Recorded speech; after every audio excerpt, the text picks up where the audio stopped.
सुनो, एक गिलास पानी देना। क्या? एक गिलास पानी ले आओ। ना तो मैं आपकी नौकरानी हूँ और ना ही आपका छोटा भाई जो आपका हुक्म सुनते ही दौड़कर आपके लिए गिलास पानी ले आऊं। मेरे बाप के घर में मेरे एक इशारे पर 10 नौकर हाथ बांधे खड़े रहते थे। ये मत भूलिए कि मैं एक अमीर बाप की एक लौती बेटी हूँ। आप तो उम्र में बड़े हैं ना, किससे किस तरह की बात की जाती है इतनी तमीज तो आपको आनी चाहिए। Mind it.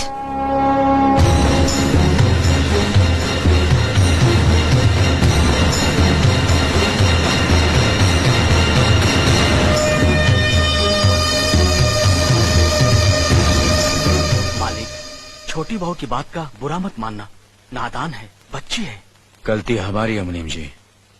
हमने ऐसी लड़की को काम करने को कहा जिसे काम करने की आदत ही नहीं है। बड़े भैया पानी। नकुल, वो ट्रैक्टर रिपेयर करवा लिया ना? जी करवा दिया।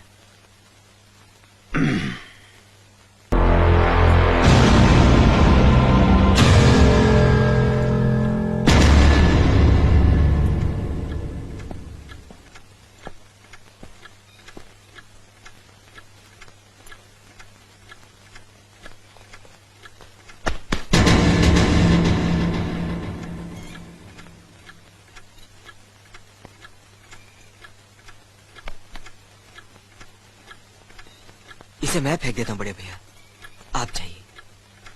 मुनीम जी, जो राम प्रसाद की बेटी की शादी के लिए जेवर देने के लिए कहा था, भिजवा दिया? जी हाँ मालिक।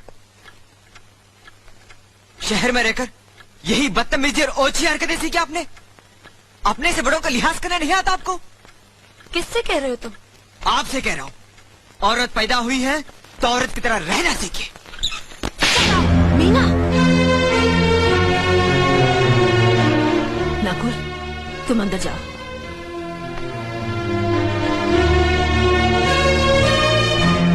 पागल हो गई हो तुम? औरत होकर एक मर्द पर हाथ उठाती हो? इतनी ऊंची घराने की बहू होकर ऐसी नीच हरकत, शर्म नहीं आई तुम्हें? कौन सा ऊंचा घराना? ये जहाँ सिर्फ एक आदमी राजा है और बाकी सब उसके गुलाम। मीना, चिल्लाइए मत। आप मेरी सास नहीं है। जिस तरह आप इस घर की बहू है वैसे मैं भी हूँ। बहू हो तो बहू की मर्यादा में रहो। मर्यादा की रस्सी में तो आप जैसी जाहिल और गवार औरतें बनती हैं। मुझ जैसी पढ़ी लिखी मॉडर्न जमाने की लड़की नहीं। Uneducated idiots.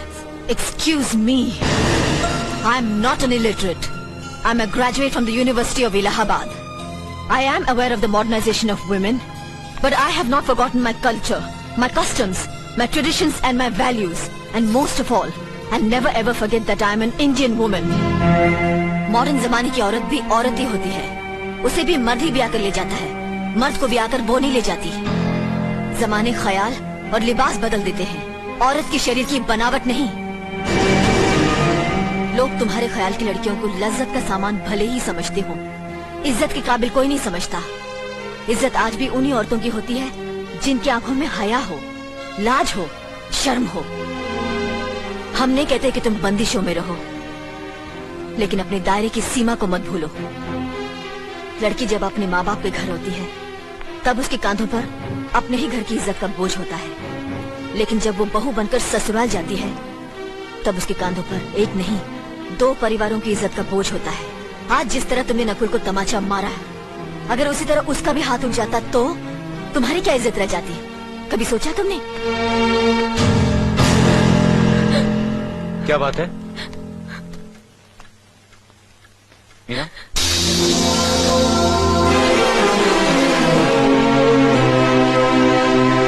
क्या हुआ भाभी? कुछ नहीं। मीना कह रही थी कि उसे खाना बनाना नहीं आता। हमने सोचा कि 2-4 खरी खोटी सुनाने से ही सीखेगी, तो सुना दिया।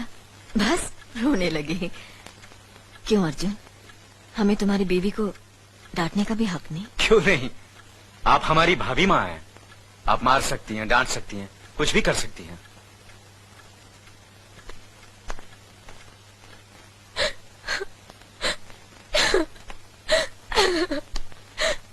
मैंने भूल की जो मैं लोगों के बीच आ गई। मेरी तो इस घर में कोई इज्जत ही नहीं है। जब देखो तो सब मेरी इंसल्ट करते रहते हैं। मैं कब से रो रही हूँ, तुम पूछ भी नहीं रहे हो कि मैं क्यों रो रही हूँ। बेकार हो रही है तो कौन पूछेगा? अच्छा, तो मैं तुम्हारे लिए और इस घर के लिए बेकार हो गई हूँ। अरे बेकार तो तुम हो गए अपने परिवार के बीच में रहकर। मैं कब से बोले जा रही हूँ और तुम हो के सुन ही नहीं रहे हो। इंसान की चीख सुनकर लोग शुभ अशुभ का विचार करते हैं, लेकिन जब मेंढकी को जुकाम होता है उसकी चीख की कोई परवाह नहीं करता। ये मत भूलो कि जब मेंढकी चिल्लाती है तो आंधी और तूफान आते हैं। आंधी और तूफान आएंगे तो उसका नतीजा तुम्हें ही भुगतना पड़ेगा। तो फिर ठीक है, अब मैं तुम्हारे साथ तब भी रहूंगी जब तुम मेरे साथ मेरे डैडी के घर रहोगे।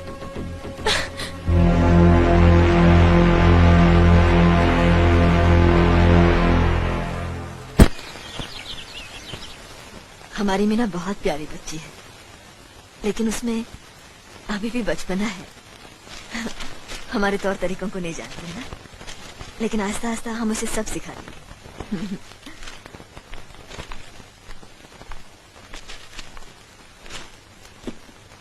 बड़े भैया, ये अपने घर जाना चाहती है। जाना भी चाहिए, 4-5 महीने हो गए, मायके की याद भी आती होगी इसे। और अर्जुन, तुम्हारे ससुर जी तुम्हें कई बार बुला चुके हैं, तुम भी कुछ दिनों के लिए हो आओ, तुम्हारा मन भी बहल जाएगा। अगर ये वापस लौटने के लिए जा रही होती तो मैं जरूर जाता, मगर ये तो हमेशा के लिए इस घर से जा रही है।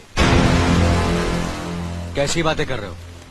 अगर तुम दोनों के ख्यालात एक दूसरे से नहीं मिलते तो इस मामले को घर की 4 दीवारी में बैठकर आपस में सुलझा लेना चाहिए। बहू शहर की पढ़ी लिखी लड़की है, उसे गांव के रीति रिवाज के बारे में क्या मालूम? ये तो तुम्हारा फर्ज बनता अर्जुन कि तुम उसे हमारे तौर तरीके सिखाओ। सिखाने से कोई फायदा नहीं बड़े भैया, ये खुद को इस माहौल में डालना ही नहीं चाहती, इसलिए भेज रहा हूं। अच्छा, तो तुमने फैसला भी कर डाला? बड़े भैया, बात यह है कि मैंने मीना को, तुम बहुत समझदार भी हो गए हो ना, तो फिर तुम्हें इतना तो समझ लेना चाहिए, अगर बहू अपने आप को बदल नहीं पा रही है तो तुम बहू के मुताबिक बदल जाओ। आखिर वो तुम्हारी पत्नी है, उसका साथ देना तुम्हारा धर्म है। तुम्हारे भरोसे ही तो उसने अपनी सारी जिंदगी सौंप दी तुम्हें। अर्जुन, मेरे दर पर तुम तड़प उठोगे, तुम्हें तकलीफ होगी तो मैं रो दूंगा, क्योंकि हम दोनों एक ही मां की संतान है, खून का रिश्ता है हमारा। मगर पत्नी का नाता उससे कहीं ज्यादा गहरा होता है, क्योंकि वो पराये घर से आकर अपनों से कहीं ज्यादा अपनी हो जाती है, परछाई बन जाती है हमारी। पति शरीर है तो पत्नी उसकी आत्मा है। पत्नी ही पति के जीवन को सही अर्थ देती है, उसे कामयाब बनाती। पत्नी के बगैर पति बेजान और बेमाने हो जाते हैं। अगर आज तुम अपनी पत्नी को हमेशा के लिए उसके मायके छोड़ाओगे तो यह गांव, यह समाज क्या कहेगा हमारे बारे में? जरा सोचो अर्जुन, न्याय के सिंहासन पर बैठकर जो लोगों के अच्छे बुरे का फैसला करता है, अगर उसी के घर में नाइंसाफी होगी तो लोग हंसेंगे हम पर, किसी को मुंह दिखाने के काबिल नहीं रहेंगे हम। बड़े भैया, मुझसे भूल हो गई, मुझे माफ कर दीजिए। मुनीम जी। जी मालिक। जायदाद के दस्तावेज लाइए। जी अभी लाया। बहू, पति ही पत्नी की असली शक्ति होती है।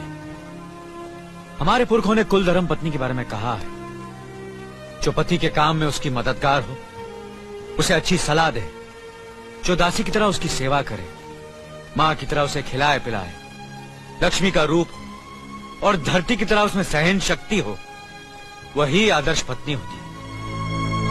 औरत की सोच मर्द का मुकद्दर बनाती है। वो जब बनाने पर आती है तो कुटिया को महल कर देती है, और जब बिगाड़ने पर उतरती है तो महल को मिट्टी का ढेर बना देती है। मालिक, ये जायदाद के दस्तावेज हैं। हमारी जमीन जायदाद कहां कहां है और कितनी है, उसका हिसाब किताब ना बाबूजी को मालूम था, ना हम तीनों भाइयों को मालूम है। बहू, तुम पढ़ी लिखी हो, आज से इसका हिसाब किताब तुम देखोगी। लक्ष्मी जी। अपनी चाबी का गुच्छा और ये कागजात बहू को दे दो।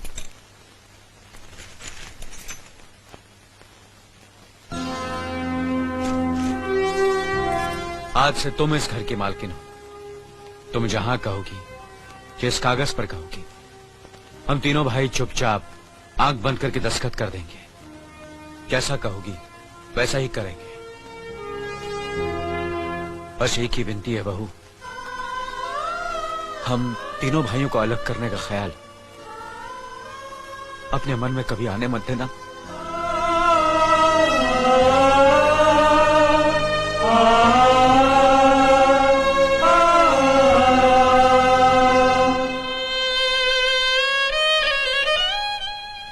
अच्छा किया तुमने बहू, बहुत अच्छा किया।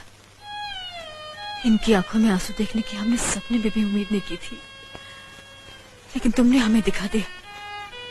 बहुत अच्छा किया तुमने, बहुत अच्छा किया।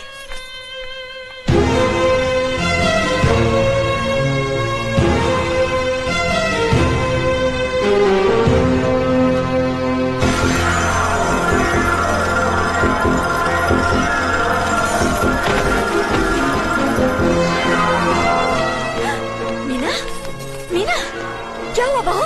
मीना, मनी जी जल्दी से डॉक्टर को बुलाइए।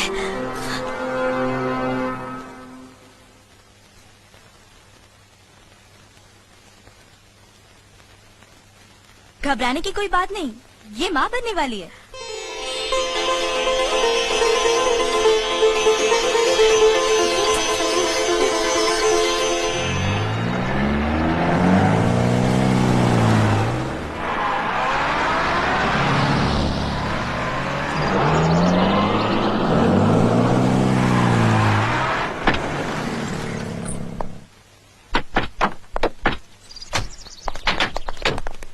आप लोग यहीं ठहरिए, मैं ठाकुर साहब से मिलकर आता हूँ।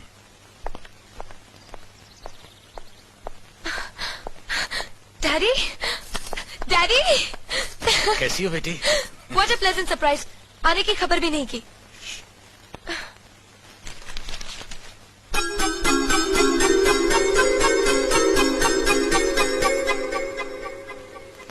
ठाकुर साहब, पाए लागू। समधी जी, आप अचानक यहाँ कैसे? तशरीफ रखिए, बैठिए ना। आपके बराबर बैठने की मैंने कभी गुस्ताखी नहीं की, तो आज कैसे करूंगा? बहुत दिनों बाद हम लोग मिल रहे हैं। कहिए, आपका कारोबार कैसे चल रहा है? आपकी कृपा और आशीर्वाद से ठीक ही चल रहा है। दिल्ली में इंडस्ट्रीज मिनिस्टर के साथ कब की अपॉइंटमेंट ली है? कल सुबह 11 बजे सर।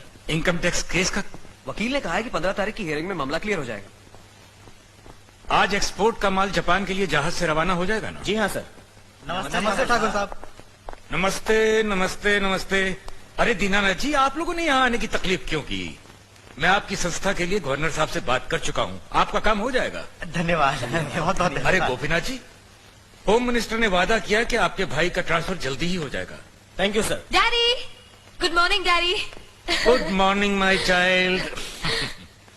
आप कहीं जा रहे हैं क्या? हाँ बेटी, एक जरूरी काम से दिल्ली जा रहा हूँ, अपना ख्याल रखना। ओके। Okay, bye. पास में ही फैक्ट्री के लिए जमीन देखने आया था, सोचा आपके दर्शन करता चलूं। अब इजाजत दीजिए। इतनी जल्दी कैसे जा सकते हैं आप? भोजन तो करते जाइए। माफ कीजिए, आप तो जानते ही हैं, बाप बेटी के घर का खाना तो क्या, पानी भी नहीं पी सकता। शहर में रहकर भी अभी भी आप इन बातों को मानते हैं?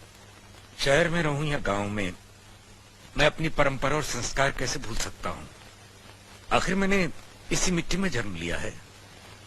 अच्छा, चलता हूं। अजी, कम से कम बेटी से मिलकर उसकी कुशलता तो पूछ लीजिए। ये क्या कह रहे हैं आप?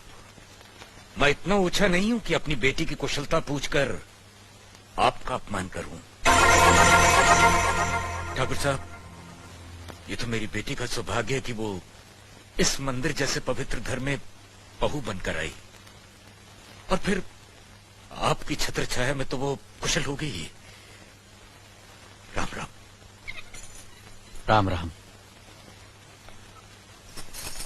बेटे, जिस तरह तुम मैके में चहकाती रही हो ना, वैसे ही अपनी ससुराल को भी महकाती रहना। जी।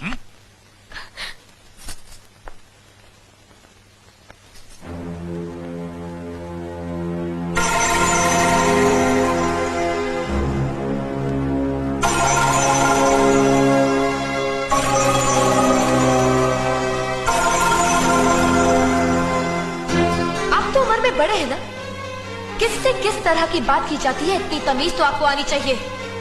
Minded, minded, minded, minded, minded. बड़े भैया, अरे? मुझे माफ कर दीजिए। क्या हुआ? मुझे माफ कर दीजिए। ये क्या कर रही हो? अपने पापों का प्रायश्चित कर रही हूँ। मैंने आप जैसे देवता का अपमान किया है, आपका दिल दुखा है, मुझे माफ कर दीजिए बड़े भैया, मुझे माफ कर दीजिए, मुझे माफ कर दीजिए। लक्ष्मी, मुझे माफ कर दीजिए बड़े भैया। बड़े भैया मुझे माफ कर दीजिए, मुझ पर तरस खा कर मुझे माफ मीना, कर दीजिए बड़े चलो भैया। उठो, तुम्हें ऐसे नहीं बैठना मुझे चाहिए, माफ इससे बच्चे पर असर पड़ेगा बेटे। मैं आपकी भी दोषी हूँ दीदी। आपने जेठानी की जगह माँ बनकर मेरी गलतियों को बर्दाश्त किया और मैं अभागन आपकी बेटी न बन सकी। मुझे माफ कर दीजिए दीदी, मुझे माफ कर दीजिए। अब चुप भी हो जा। तो हमने कब तुम्हारी बात का बुरा माना? हाँ, बदले, रोते नहीं, रोते नहीं।